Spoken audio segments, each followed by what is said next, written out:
Tom, we were kind of joking earlier on when we saw the first announcement, which said we were giving 2 tanks, not 4, to Ukraine, thinking, I hope that doesn't It leave us with doubled. no tanks in Canada.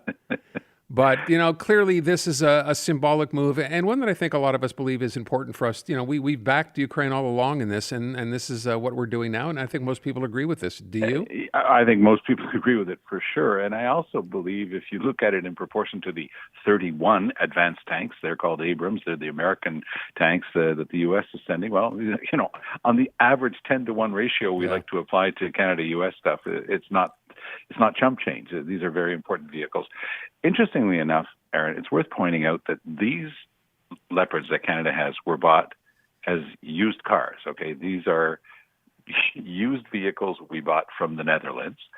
A little bit like the CF-18s we're now flying that we bought used. They were about to get junked by Australia because Australia has been in line for 10 years to get the new fighters that we finally ordered 10 years later. And so they're flying these brand spanking new fighters and we're buying used stuff. I think that Canadians are also starting to twig to the fact that we have completely neglected our armed forces for decades, and it's not just one government that did it. And they're left, I remember being struck by the fact that of the couple of dozen helicopters that we have, almost all of them have cracks in their fuselage. I'm sort of going, okay, this is a country of more than 19 million square kilometers. What are we supposed to do, to cover our own territory, much less help anyone else? I think Anita Anand, by the way, is a very skilled politician.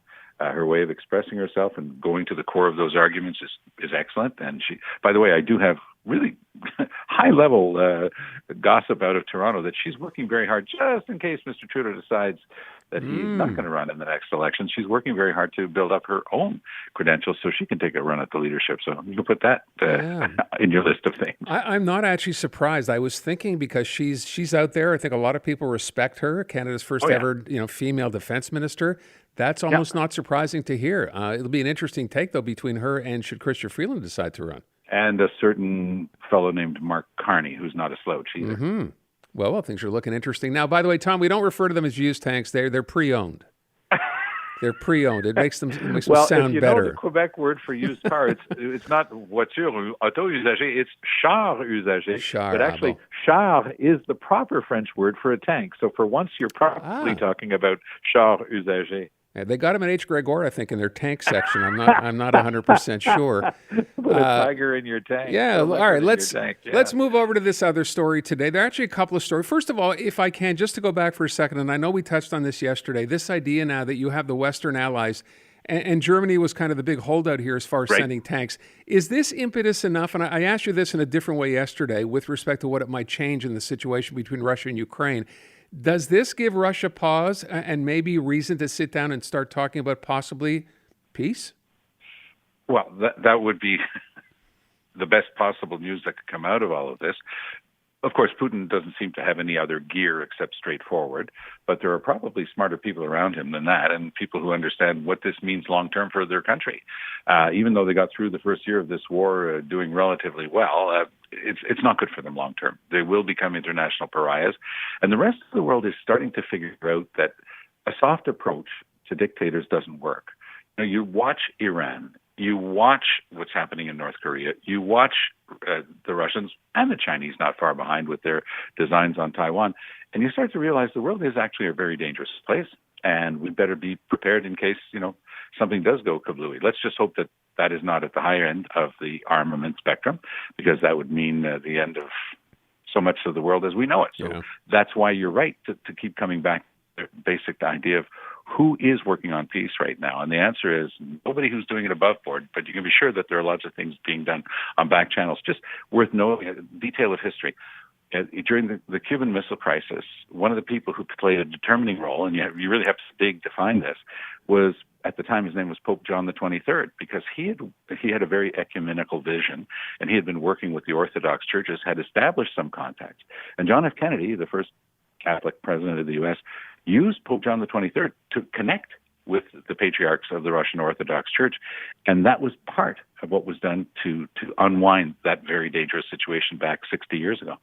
So I want to move on to this story. I don't want to ignore it. So Justin Trudeau today announcing Amira El-Gawabi as Canada's first representative to combat Islamophobia, something that's been talked about for a while. Now there's an appointment. What do you think of this?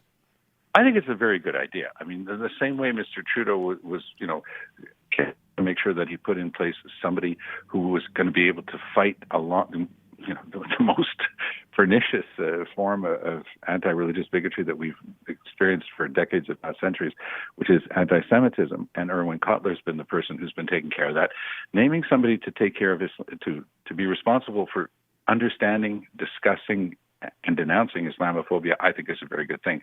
And we live it here in Quebec. If you look at Bill 21 objectively, if you actually read Bill 21, there's a whole chapter in there that can only apply to Muslim women because it's about face coverings. And unless they're talking, of course, about ninjas, it's about Muslim women. So I think that Amira El-Gawabi being in that position now, I think it's going to be a very good thing. She has to establish herself. I don't know if she has any French because a very large part of Canada's, and especially Quebec's Muslim population, of course, comes from the Maghreb and their first language is French. It would be helpful if she did, but I don't know the answer to that. Okay.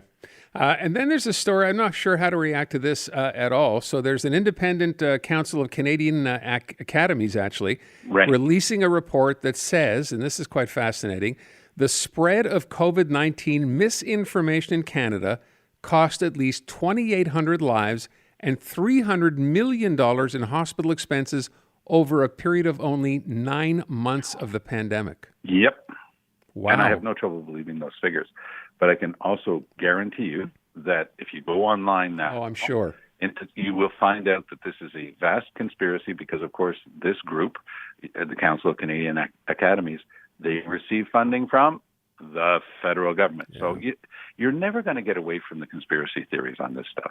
But this is this is top-notch people just looking at how many people had to wind up in hospital when they weren't vaccinated, how many people went to hospital when they did, what the costs were to society and so forth. And this is just a reasonable costing of that. I mean, this is the type of work that people at that level are able to do. But of course, it'll be dismissed out of hand by people who say that it was a horrible thing that the government did when they told people to get vaccinated. And you can't win that argument. I mean, that was my ultimate conclusion. I used to fight about this, and I gave up fighting about it. I'm with you. Did the same thing. Stop fighting about it because you will never change someone's mind who believes that's the way it is. And you won't change. Yeah. They'll just decide that you're part of the conspiracy. Yeah. I will tell you this report, though. There are a couple of things here that really strike me anyway. It says, we are confident, according to the statement they released, the estimates that I just gave you, they're conservative estimates for how much money, for how many lives. Yeah. In fact, the $300 million that they say it cost us in hospital costs doesn't include indirect costs associated with things like delayed surgeries, lost wages. Right. That's only hospital costs. So direct costs. It'll be very interesting to see how this gets played out. But you're right. I imagine it won't take long for these to start showing up, saying that it's a government conspiracy of some kind. Last thing I want to ask you about Tom Bernard-Dranville, our education minister today, announcing a 7-point plan. Only there's not much of a plan. It's there's no detail in here other than I know we have to hire teachers. I know we have schools that are falling apart, but very little in the way of details. I'm just curious what you thought of that. Well, I kind of like the point of Russell Copeman, head of the Quebec English School Boards, who was going in on the idea of having maybe a faster track to certify teachers. Back in the day, let's say you had a bachelor's degree, an undergraduate degree, you could go and up that, with a year, maybe two, but at the education faculty. Now they were trying to get everybody through the education faculty. And as Russ correctly points out, we've got so many people working as teachers who are not fully certified. You've got to figure this out at some point. You've got to figure out, okay, who gets to walk into a classroom, what level of training is required.